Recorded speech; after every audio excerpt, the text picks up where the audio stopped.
अब हमें वीडियो में जानना है average acceleration and instantaneous acceleration, यानी एवरेज एक्सीलरेशन क्या है और इंस्टेंटेनियस एक्सीलरेशन क्या है उसके बारे में जानना है। और यह है मोशन इन प्लेन पार्ट में, यानी मोशन इन स्ट्रेट लाइन में हम लोग पढ़ चुके हैं, मोशन इन प्लेन में पढ़ेंगे। तो एवरेज एंड इंस्टेंटेनियस एक्सीलरेशन,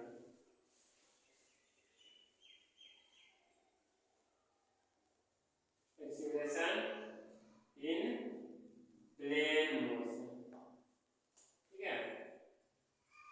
तो जैसे इंस्टेंटेनियस एक्सीलरेशन यानी इस तरह का है, x axis two dimension form में वाई।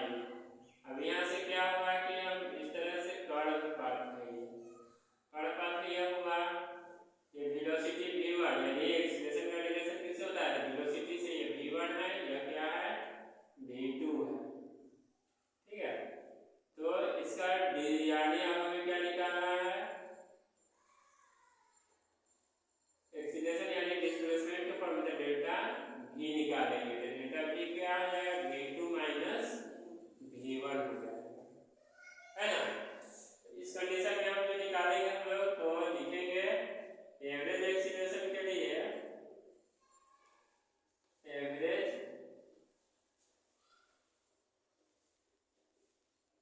एक्सीलरेशन। तो एवरेज एक्सीलरेशन में हमें क्या लिखना है, तो लिखेंगे यानी डिस्प्लेसमेंट के तौर पे है, ठीक है, v डेल्टा v, और ये टाइम के साथ दिया जाता है तो टाइम भी, तो लिख देंगे average acceleration equal to delta v by delta t।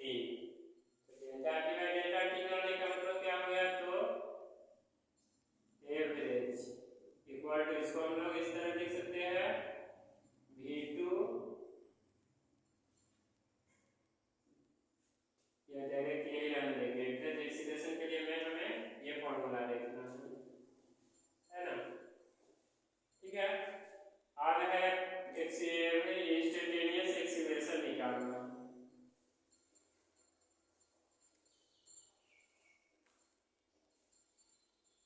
Acceleration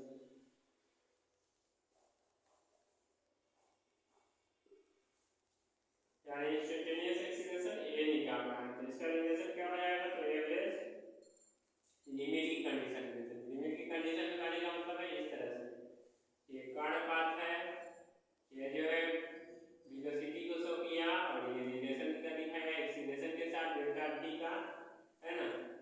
तो ये कंडीशन है यानी डेल्टा v के लिए, तो हम लिख सकते हैं इसका जो आएगा यानी डेल्टा v जो दिए है एक्सीलरेशन के लिए, तो limit t tending to 0 delta v by delta t, तो लिख सकते हैं a equal to dv by dt, ठीक है। ये हो गया।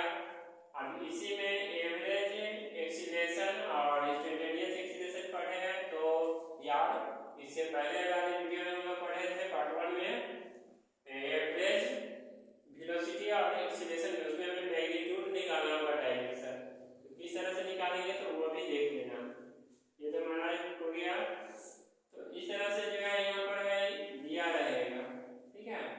तो यहाँ एंगल बनेगा, थीटा बनेगा, ये टाइम को शो करेगा, ये इस तरह से।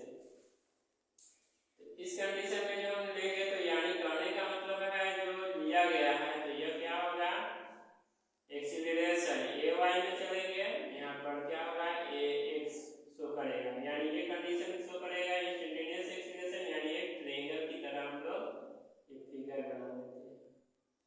थीटा यहाँ दिया गया, ये जो शो किया ay, और यह xy का, यानी वर्टिकल, जो वर्टिकल कंडीशन है। तो देखेंगे तो लिखेंगे tan थीटा इक्वल टू क्या हो जाएगा, a1 बाई ax, ऐसे आएगा एंगल के फॉर्म में। क्वेश्चन में हमारा जो वेक्टर बनाना है एंगल दिया जाएगा, और एक्सीलरेशन अलग अलग फॉर्म में रहेगा, ठीक है। तो हम ये इस तरह लिख सकते हैं tan थीटा के लिए, जैसे p बाई b के फॉर्म में होते हैं, है ना। इसी में इसका मैग्नीट्यूड निकालना होगा, तो हम लोग पीछे ही पढ़ चुके हैं, यानी मैग्नीट्यूड का निकालना मतलब ये 90 मैग्नीट्यूड ये शो कर रहा है तो ये निकालेंगे, ये हम लोग पैरेललोग्राम स्लो में पढ़ चुके हैं, है ना। तो a इक्वल टू क्या होगा, टू डायमेंशन फॉर्म में है तो ax, है ना, कैप i का square plus ay cap j का स्क्वायर, क्या हो जाएगा, a equal to root under a square x plus a square y का फॉर्म, यानी ये मैग्नीट्यूड हो गया हमारा, ठीक है, मैग्नीट्यूड जब निकालना होगा इस तरह से। इसी तरह वेलोसिटी भी है, वेलोसिटी की कंडीशन में रहेगा vx और यह vy को शो करेगा, है ना। vx और vy को शो किया तो कहने का मतलब tan थीटा में निकालना होगा, क्या निकालना होगा, tan theta, tan theta equal to लिखेंगे vy बाय vx, फिर इसका मैग्नीट्यूड हमें निकालना होगा,